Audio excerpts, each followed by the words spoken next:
Kamusta, everyone? Welcome, everyone. You are now listening to Pacific Pathway Podcast. Now, we go beyond visuals. It's 30 minutes of straight talk, real answers, and bold insights on how Filipino communities can turn culture into commerce. Really, really, no fluff, just powerful voices, real stories, and actionable ideas. All we want you to do is please plug in, listen up, and shift your mindset. On this episode of Pacific Pathways, we're joined by the incredible Rosita Lee, the powerhouse behind the push to establish a Filipino town in Las Vegas. But this isn't just about culture, okay? Just so that you know. It's about commerce, connection, and creating a platform for Philippine made products to shine in the US market. Now, how can a cultural district become an economic launch pad for Filipino entrepreneurs, products, and exporters? We're going to talk about today turning pride into profit for Philippine made goods, how Vegas could be the next hub for Filipino commerce, and also what it takes to make a Filipino town matter globally. This show is hosted it's hosted by yours truly, Ferdinand B. Soriano, and is produced by Emporium. But this is a team effort. I'm not doing this all by my lonesome. I'm going to be joined by an amazing. I like to think that he has the same spirit of Bayanihan, and that's why him and I joined forces to go ahead and do an amazing job, hopefully, of creating a voice for Philippine products, collaboration, and the Bayanihan spirit. And if you think some people think that I have a decent voice, you should hear this guy talk. All right, so without further delay, let's go ahead and meet my co-host, Sammy Sotelo. Hello, Mr. Sotelo. How are you, sir? Kamusta? How you doing, buddy? I'm good, man. I'm going to leave this up to you. I've been talking too much already, so go ahead and tell the audience a little bit about yourself, and then let's get right into it. Man, I'm just a simple coffee guy who's bringing in specialty coffees from all over Asia, including the Philippines, and I'm also a marketeer, and I can't wait to get to our next guest. You mentioned Vegas because Vegas is very near and dear to my own heart, so I can't wait to hear our guest and what she has to say and what she's doing in the incredible community there in Vegas.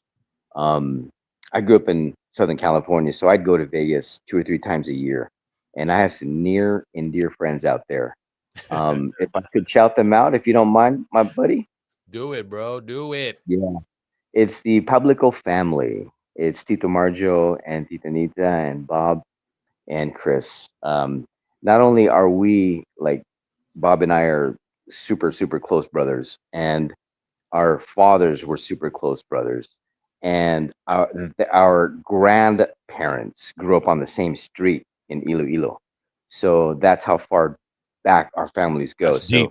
That's deep. Yeah, deep. So much love to the Pablicos out there. Well, I know that you're well connected, bro. I know that there's a lot of stuff that you've done in the past, and that's why you and I are joining forces right now, so that we can go ahead and have this voice, not just the actual voice that we're having right now to talk to people, but really have an advocacy about trying to create more collaboration in the Filipino community in many ways than one. But I'm excited. Now, did you want to say something else about yourself? So before we get into our guest today, man. Well, I think when we always talk about Pacific Pathways and what its the purpose is, and that's to bring the Filipino goods and services to the limelight in the U.S. market. We want to be able to support each other, and how we can think of ways to do that. Whether it's you personally going to a Filipino restaurant to support them, or source your goods for your ingredients for your business, or whatever it may be. I think we all have the common greater good. And that's my real passion behind this whole thing and interest. And I'd love to hear stories from people that are like minded, such as our next guest. And so I think what we have in common just unites us. And that's why this podcast is so relevant in the marketplace. And it's going to coincide with what Rosita is doing in Vegas. So I'm just excited about that. Well, there's a lot of stuff going on with her, and I'm going to go ahead and officially introduce her. But last week we had, again, just in case he's listening again, Ron Dizone of Teofilo Coffee. We talked about that last time.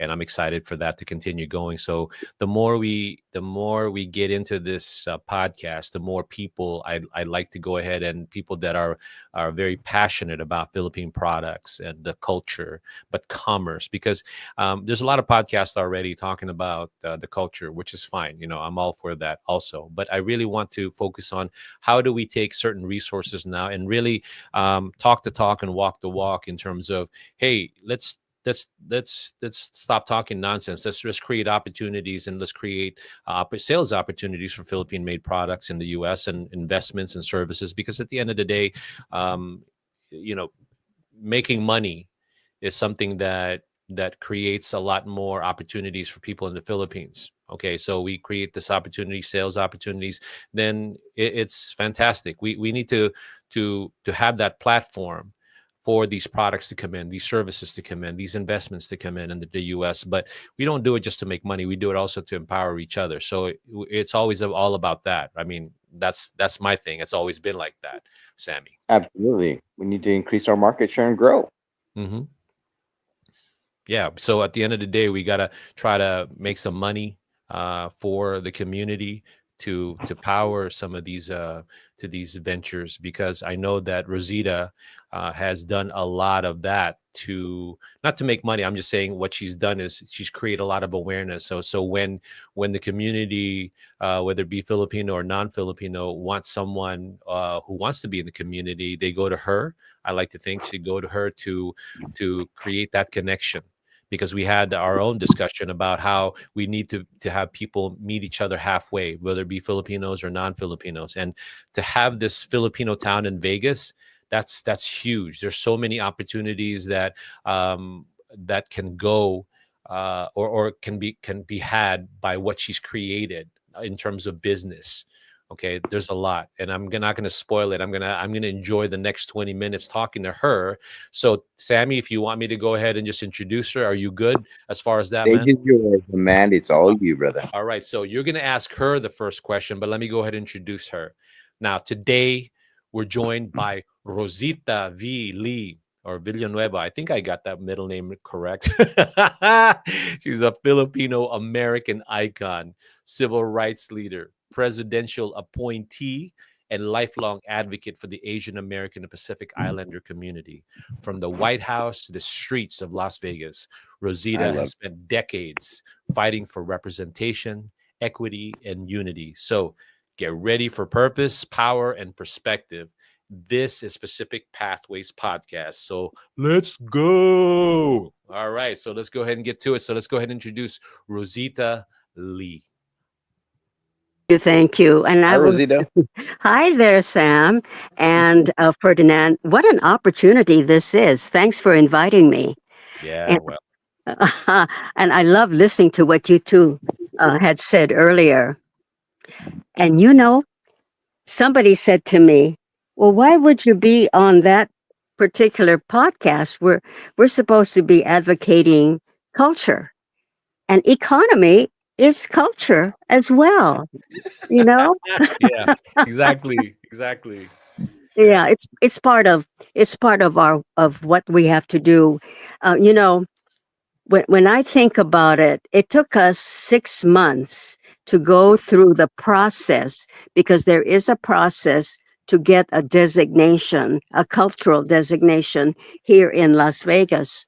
And I remember back in 2023 when the Ethiopian town came into being, and I said, my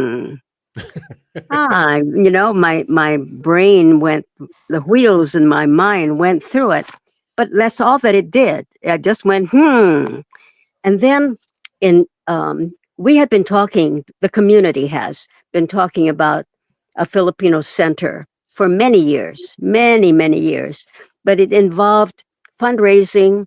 It involved getting land, getting a building, et cetera, et cetera. So nobody actually did anything about it. We didn't start anything. So when Right. this back in early 2024, Holy Spirit spoke to me and said, "You know what? Go and ask the commissioner now what can be done, if anything, to elevate the Filipinos here in Nevada. So I got in my car and I went to talk to my friend, Commissioner Tick Segerbloom. He's an old friend from many years because I worked with his mother way, way back in the 80s. She was an assemblywoman, and I worked with her in getting a designation for Asian American Pacific Islanders Commission to be established here in Nevada. Mm. And that was Bill AB 525. I'll never forget that number, AB Mm. 525. So I helped her with that and got the community behind it. And Vilma Gorey and Paul Gorey and we were the three musketeers at that time, always working for the community. And lo and behold, the vote came in at the assembly in the legislature and they voted for it. But you had to have a certain number of population in order for a city or a county. And Mm. we had enough. And so thus was born the Asian American Pacific Islander Commission. And that was back in 1991, I think. That's exciting. That's Oh, exciting. yeah, That is that's Yeah. exciting. so. So That is anyway, so amazing to me. That is so amazing. Congratulations on that. thank you. And so I had been working with his mother, and then later on, I worked with his wife at Governor Miller's office because the newly elected, the Honorable Bob Miller was elected governor of the state of Nevada. And he called me. I was working for civil rights leader, entrepreneur, Dr. Bob Bailey. And we had been doing minority business enterprise conferences for SBA and MBDA to help minority businesses from all over the country. We brought in millions of dollars for people that were in business. So I was working with Bob, and along comes a phone call from the newly elected governor, and he said, "Rosita, I really would like for you to come and help me Mm. in the Las Vegas office." And I Wow. said to him, "But I'm very happy here, sir. Thank you very much. I really enjoy what I'm doing." And he said, "Well, would you at least think about it?" I said, "Well, give me a week if you don't mind." So, anyway, 3 days later, he called me and said, "I really need an answer." So, I worked on it. I talked to my husband and I talked to Bob Bailey, and Bob says, "Okay, I cannot hold you. You need to have this new experience." So he blessed me. And I went over and I was the special assistant to the governor of the state of Nevada, the first Asian, the first Filipino in the records, Wow. employed there Wow. in the governor's office. Oh, That what a fun is time. amazing. That is such an achievement. I'm sure that there's so much more. But one thing that comes to mind, Rosita, is that the Philippine population in Vegas is pretty sizable. I think it's the No, largest Asian yeah, population there in Las Vegas.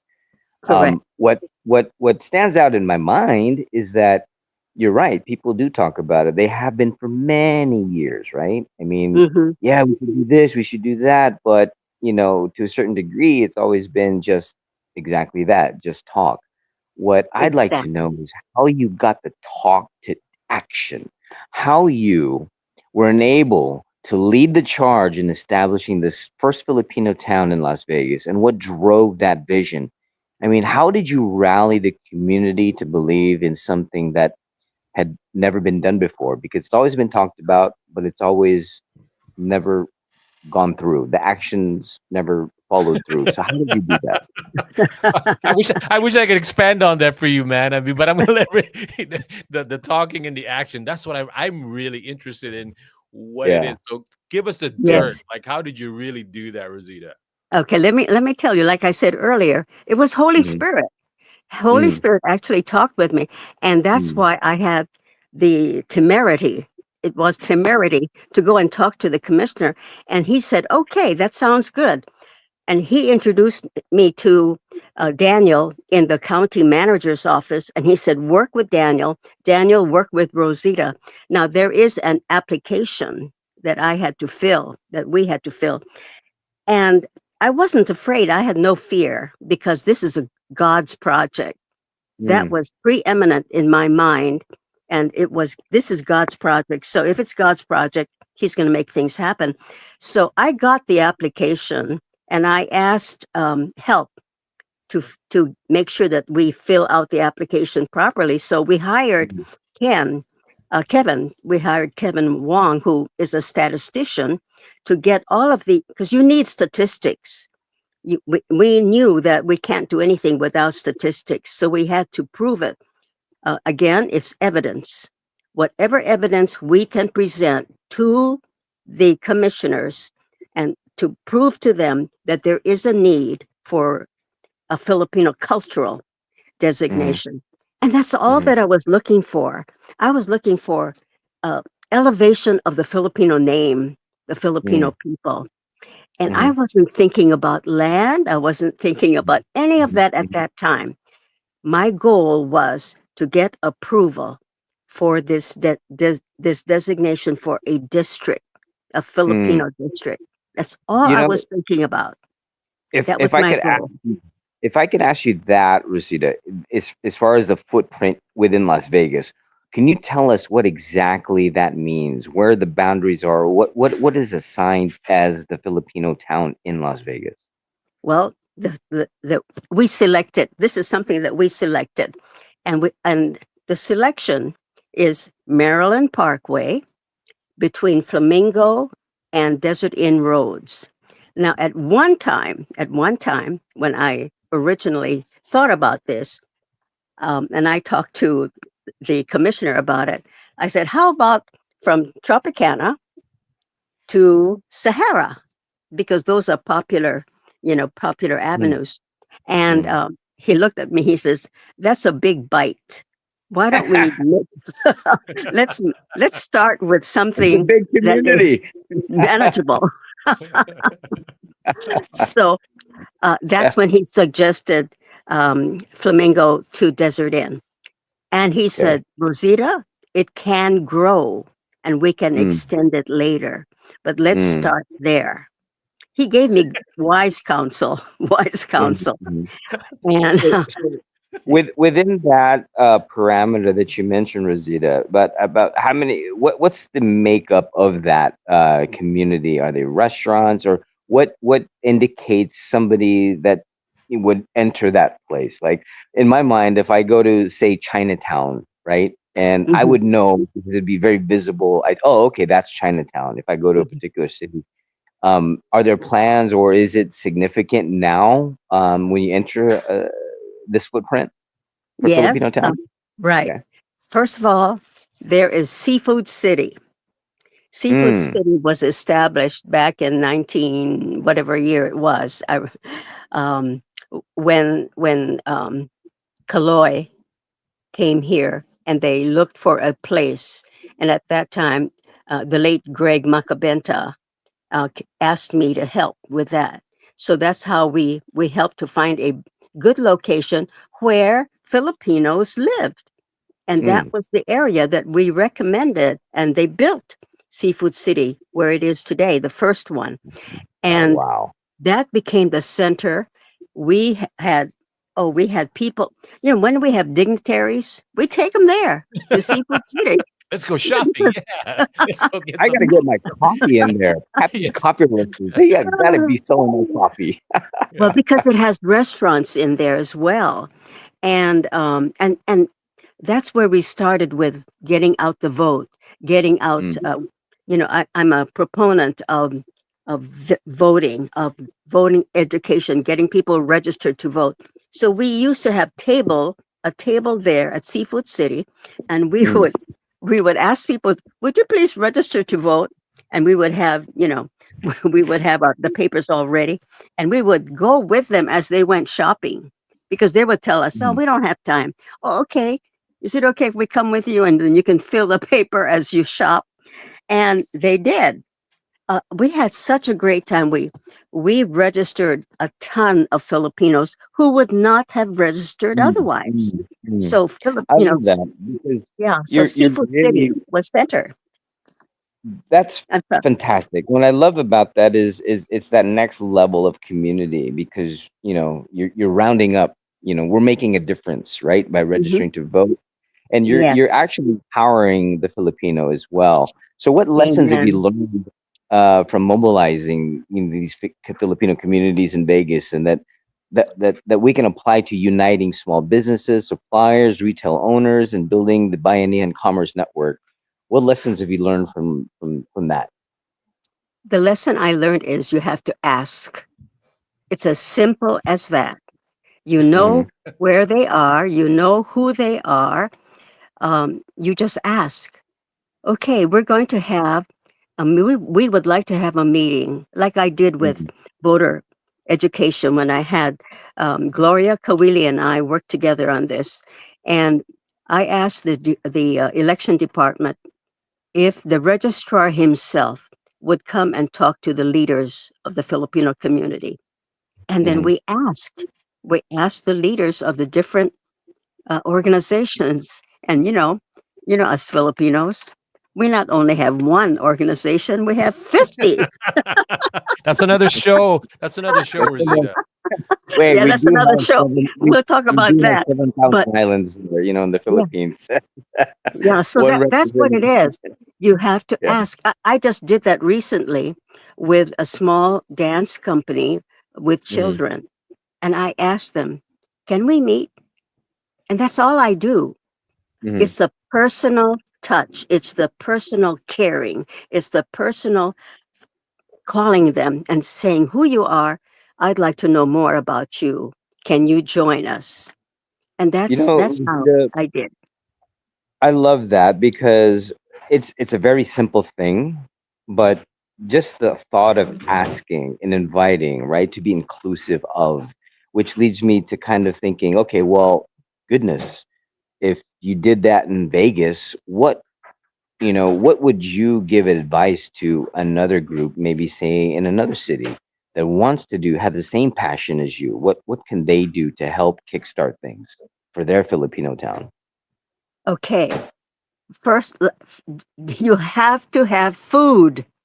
You have to have You food, have to. You have That's to. our even love if it's language. on, even if it's only pancit, Hey, and adobo, lumpia, bring it.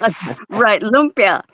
But that's it. You find a sponsor. Mm, You find a mm, sponsor who is of like mind, and say, mm. I'd like to have a meeting of about 50 people, and would you be able to help with some of the food, and would you be able to help to sponsor? And one person is not enough to sponsor, so you Mm, ask two others. And mm, who's good at that is Gloria Kawili. And she was, because she's labor, right? She used to work for AFSMI. And so I would tell her, and then she would get the funding. So we would go and we would tell Max's restaurant, the famous Max's restaurant, and we'd say, "Can we reserve this whole room here?"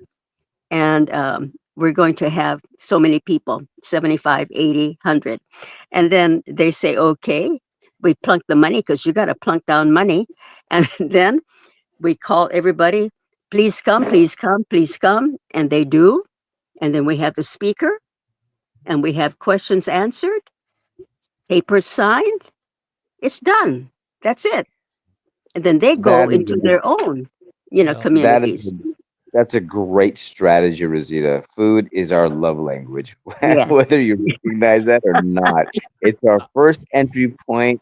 I mean, just because of our own innate hospitality nature of the Filipino, that we invite people to eat with us, right? And so, food is very Yes. much culture, and it's the bridge to the heart. And so, I Right. appreciate that. Yeah, that's a great way to kind of simplify things. And if somebody's out there listening that wants to engage in a Filipino town or at least kickstart things, ask people to be invited. Use our Mm-hmm. culture in terms of invitations to food, our taste, our colorfulness, and Mm-hmm. then I wanna. begin I, the I conversation.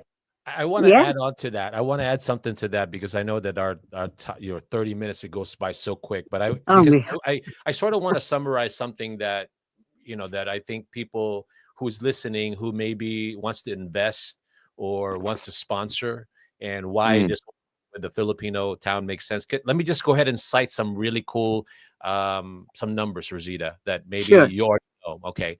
Now, first one, Las Vegas is home to over like 160,000 Filipinos. That's one in every 14 residents, and that's in the Pew Research. Okay, that's the Mm-hmm. largest Asian ethnic group in Nevada. Two, Mm-hmm. Las Vegas welcomes over 40 million tourists annually. Now, if just 0.5% bought a Filipino souvenir, that's 200,000 mm, transactions per year. That's in the Las Vegas Conventions Bureau. Third, Filipino food is trending in the US. Number four, Las Vegas has over 300 ethnic and specialty stores from farmers market to artisan pop-up. It's a Mm-hmm. retail testing ground for Philippine beauty. One in five Las Vegas residents is foreign born. Nevada ranks number two in the US for population growth. Number seven, the average Las Vegas household spends over 5,000 a year on dining and gifts. And lastly, Las Vegas mm. hosts 22,000 convention and trade shows yearly. That means that if you have this Filipino town, put it in where you show the culture and everything that you're saying, and anybody else in other states, just like what Sammy's doing, that is the potential of what you've created. And anybody else who might be Mm. want to start a Filipino town in their state. Mm-hmm. Thanks for those statistics. Can you send me that list, please? But anyway, Yes. but Yes. You know, you're right, because yeah. our location is close to UNLV. It's close to the Las Vegas Strip. It's just 3 minutes away. And we have the Mm, hospital nearby. We have Filipino restaurants in there. We have Filipino doctors. We have Filipino radio. And we have the Filipino television networks. So we don't necessarily have the nipa huts and all of that, traditional thing. We don't. We we have buildings. But somebody asked me, well, how will we know that it is Filipino town? mm, Good question. So I'm asking people now, how can we actually show it visibly that this is Filipino town? So we're getting suggestions from all over the place, mm. and I like to involve the community in suggestions for that, for logos, for a song. Somebody wants to do a song for us so I that love it'll it. be known. Isn't that wonderful? That I is love it. marvelous. Yep. So he's That's working on a fantastic. song for Filipino town.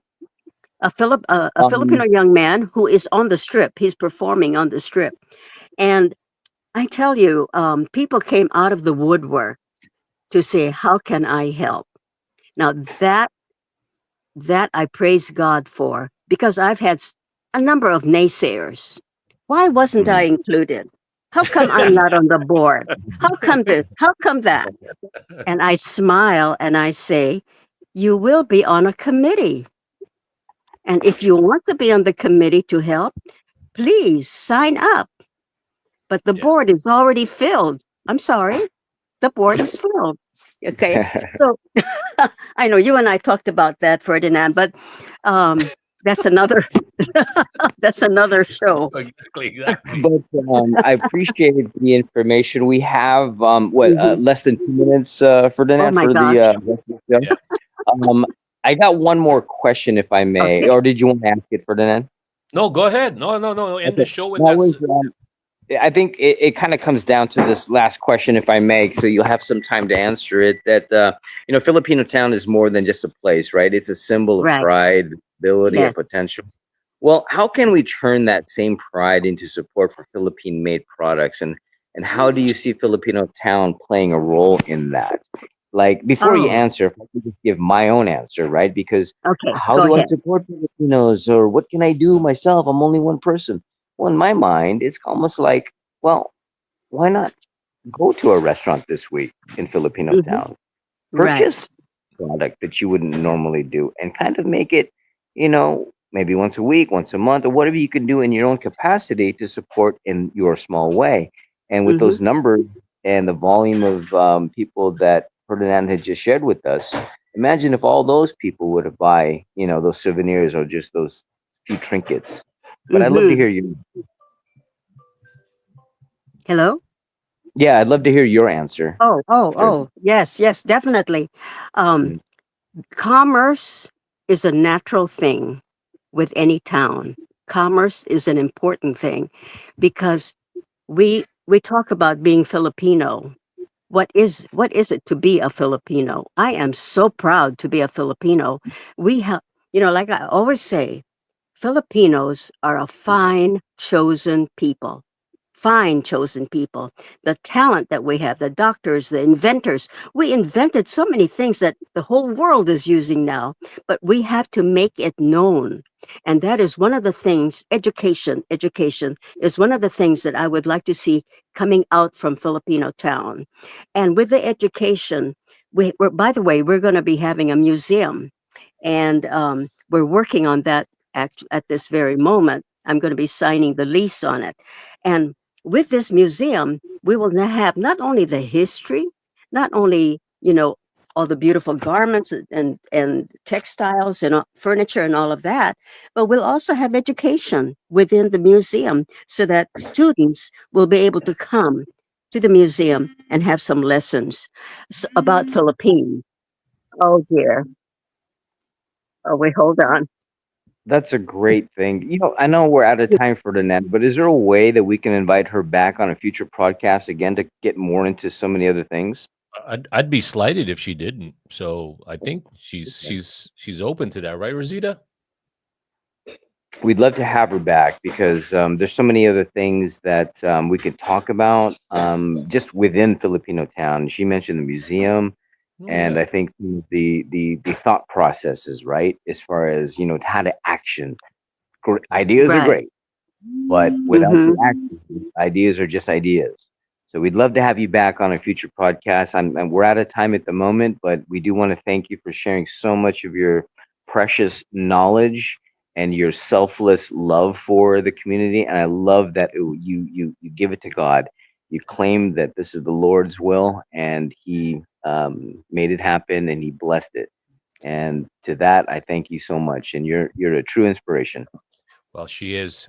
She actually is worth obviously coming back and giving us some more details about her project and what's happening with Filipino Town. So I'm just excited to have had her here on our second podcast. So we're going to be inviting her again. So she had to go, and she just messaged me right now. So I'm going to definitely invite her. So Sammy, just me and you now. So I love the fact that hopefully our second or third guest will be someone from the Philippine government, somebody local who can talk a little bit more about maybe something apropos for Independence Day for June. Okay, that's going to be Yeah, I when our think next so. one will be. All right. I can't wait. Let's do All it. right. Great session today, and I really appreciate our guest. And thank you, my buddy. All right, And man. can't wait. To listen. All right, everybody. Well, wait a minute. See, so Rosita, it actually came back in. Rosita. Yes, here I am. I'm Yeah, we got sorry. it's okay. We got disconnected. So I'm gonna go ahead and give you the last word, and I'm just gonna sign off from whatever it Okay. is that you want to say. Go ahead. All right. Well, we have an opportunity here to show not only what being a Filipino is, but we also have products that we are so proud to share with the entire world because we have such geniuses that create many things: food products, dress products, you name it. It comes out of the Philippines, and so why not have it here at Filipino Town in Las Vegas, which is the the destination point for many, many people from all over the world. So come and visit us at Filipino Town. Thank you. Thank you, Rosita. Thank you, my friend. Thank you, Mr. Sammy Sotelo, for being here. So, Rosita, hopefully you can go to our next. You're open to coming back and doing another segment. Like I said, 30 minutes is not enough, especially when you have three people like Sammy, me, and you who can probably talk for like hours with tuba. So, Right. I mean, that's even scary if you have tuba. We'll be like there the whole freaking night. So I Yes. don't know if I want to see that honestly. So we're Me good. too. I'm scared. Yeah, I'd be scared. Yeah, yeah, yeah. We'd be like, okay, to 5, 6 hours later. Anyway, all right, Rosita, thank you so much. And then I'm definitely going to be following up with you, and hopefully I can contribute in some way in creating Thank commerce you. for that area. Okay. Thank you. Thank you. All Yes. right. You take care. Bye, All Rosita. right. Bye, Bye. Sammy. Bye bye. Bye.